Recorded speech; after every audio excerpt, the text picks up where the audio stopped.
Screaming new birds of the Indian Navy, tough, rugged and armed to the teeth. With pretty much everything the Navy needs to wage an airborne war over the oceans. 4 brand new MIG-29Ks inducted on Friday at the INS Hansa Naval Air Station make India the first country to operate this phenomenally souped-up version of the legendary Soviet fighter. With the era of iconic Sea Harriers tuning down, the Navy now moves to a blistering new age of aviation. This plane, vis-a-vis the Harrier, is relatively more capable, can go farther, carries more fuel, carries more ordnance, and has more capabilities against its enemy targets, and therefore the game changer.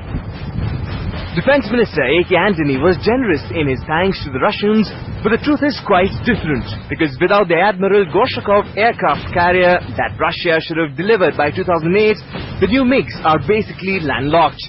But that hasn't taken away from the genuine exhilaration among naval aviators about the new machines.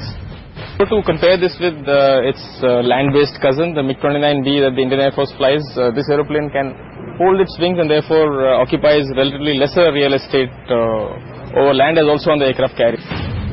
The new fighters are nothing like anything the Navy has ever operated before.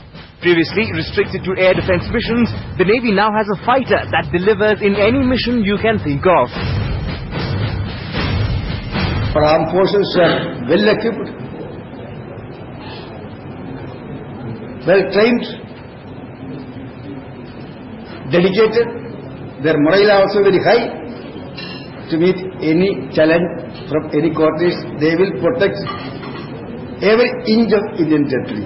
And later this year, the MiG-29K squadron will be formally commissioned, and they'll be called the Black Panthers. Flying over Goa for the last few weeks, the Panthers have already given Goans sleepless nights with loud sonic booms. But after some citizens expressed their worry, the Navy quickly agreed to flights train only over the sea.